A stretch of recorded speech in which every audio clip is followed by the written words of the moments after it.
The Midlands 103 Green Home and Energy Show is taking place on Sunday in the Tullamore Court Hotel.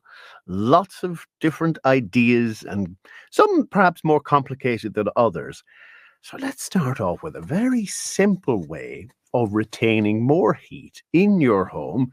And could it be the humble curtain? Noelle O'Donoghue is here from Noelle Interiors in Dangan. Good morning. Good morning, Will. Lovely to be here. Pleasure. You are surrounded by curtains. So describe what you've brought in. Well, I'm always saying to my customers and anybody that has come into me, I will go on about lined and interlined curtains. So traditionally, curtains were invented in some of the old stately homes to keep the heat in and the drafts out. And to do that, they would have used an interlining. So an interlining is like a blanket lining between the fabric and the lining. So that makes the curtains much heavier. And when the curtains are hung, they have to be hung in a very specific way. So a good experienced fitter would know all of this. So the curtains should be hung that the sides of the curtains are returned back into the wall. Now, we would do a lot of old houses where the windows can't be changed because they're listed houses. So, they wouldn't have double glazing. And we'd maybe even Velcro the curtains down the side. Then they discovered that, the draft would come up over the top of the poles. So that's why pelmets came into vogue, so that would keep it in as well. And then the bottom of the curtains, they would have put like a lead weight, and we would often do this as well, to put in a lead weight at the bottom. So that would hold the fabric in, because I know I grew up in an old house and we had a big, huge open fire. And like the bigger the fire, the bigger the draw and the big drafty windows. And, you used to have to get the coffee table and shove it against the windows because it'd be ballooning out into the middle of the floor. So, but I'm fascinated because I grew up in a house that was built in 1979 and naively perhaps was always under the impression that curtains were for aesthetics, for privacy, not for heat retention. No, that they would. And even though we have double glazing nowadays, you still do lose a lot of thermal heat through your windows, So they do have a fantastic function. Like, it isn't just for aesthetics. Now, we would use blackout linings then as well, so that people, if they don't want the light in, especially if it's a kid's room or their own bedroom or whatever. But the interlining will definitely retain the heat. So it's to keep the heat in and the drafts out. I know we don't have as much drafts now, but if you have an old listed house, that would be an issue. And they do work. Like, they were invented for a reason, and that is the reason. So now lots of customers get them because they just love the look of them. And I suppose over time, it was the big old state house that had those curtains, so it became synonymous with wealth and luxury, but they do have a function. And I mean, it's not they just... still have them, by the way, in the County Arms Hotel, those older rooms to the front, which is where the bridal suite is. They're phenomenal looking, but obviously functional as well. I presume not all curtains are made equally. Absolutely. So our curtains, we make them ourselves in our own workroom. So I have two great girls out in the workroom that work with me. And so there's lots of curtains that they would use, kind of like, it's called a mock interlining. So it's actually quite stiff, so they don't drape very well. So you just don't get all that, the effectiveness the same way. You won't have the lead weight in the bottom. You won't just have the same look. But to do interlined curtains, they would all have to be hand sewn down the sides, otherwise they won't drape properly. So there is a way of doing it. It's done for a reason. And look, I know some people wouldn't notice the difference, but we do, and it looks better. And then people don't realise why it looks better. But how thick is the interlining? Well, it's like a blanket. So that's it there. It is like a blanket. And that's the best way of describing it. So that but that has to be done very, you can't just stick that in. Like, it has to be done properly, and there is a skill and an art in doing it for it to hang properly and look right, and to last the test of time as well.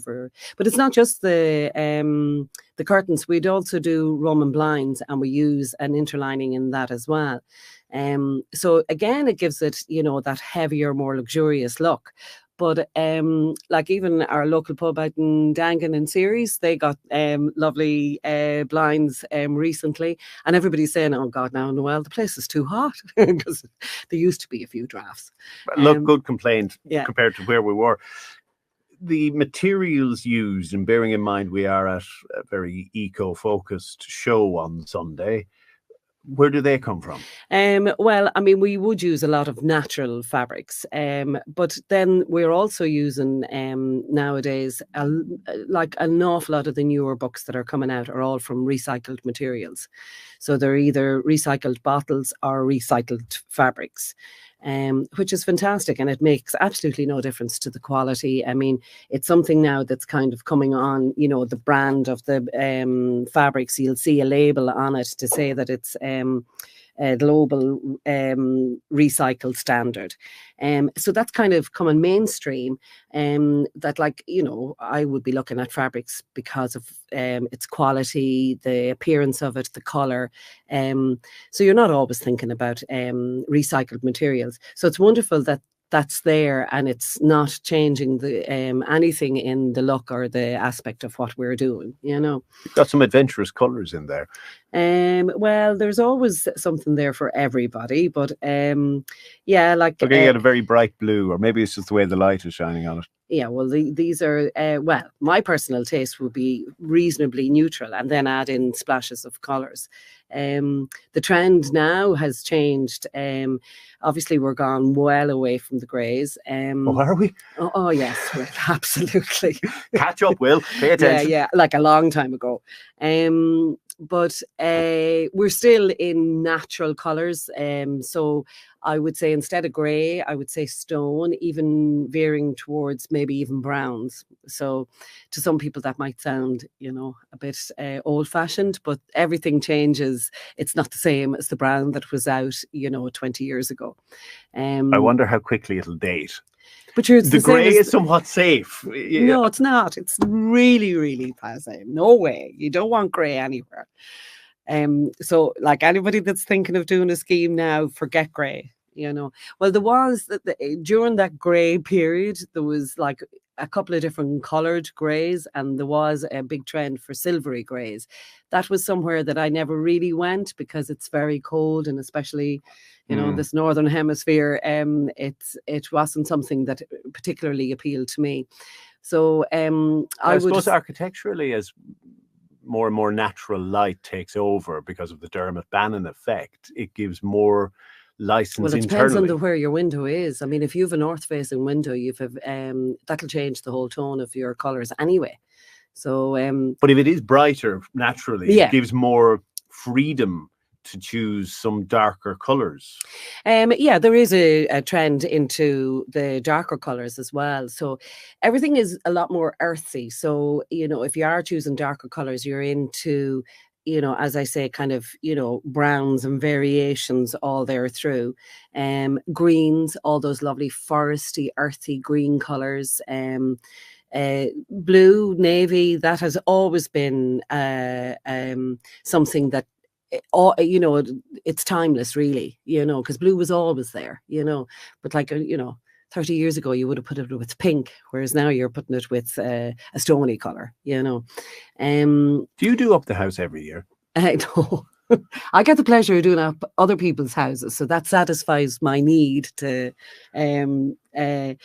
you know, be creative or whatever. But I have recently, I redid my kitchen living area. The kitchen was falling apart. So it had lasted long enough, and it just was gone beyond the beyond. So I had to change it. And like, we're 20 years in the house, and it was a cheap kitchen to begin with. So Kieran Darcy came out and did a fantastic job. Kieran will be at the Green Home and Energy Show as well? I believe so. Yeah.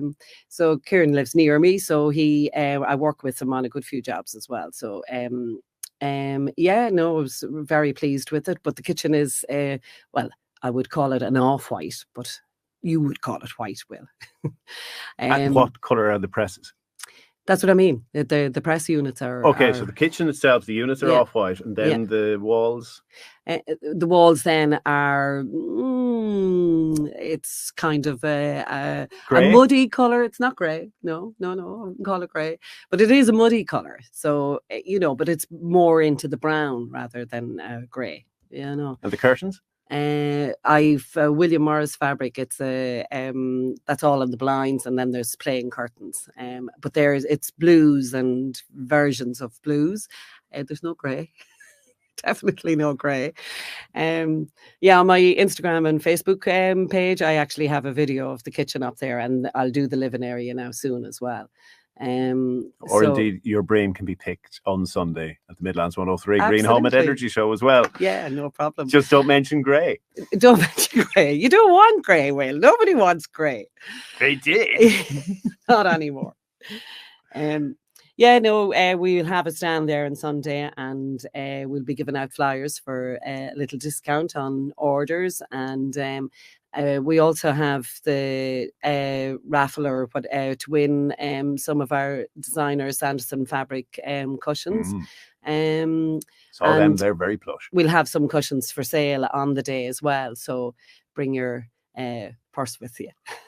Or the other half, as the case may be. Yeah. Noelle, thank you very much for joining us. No problem, Will. That was great. And her brain is there to be picked next Sunday in the Tullamore Court Hotel.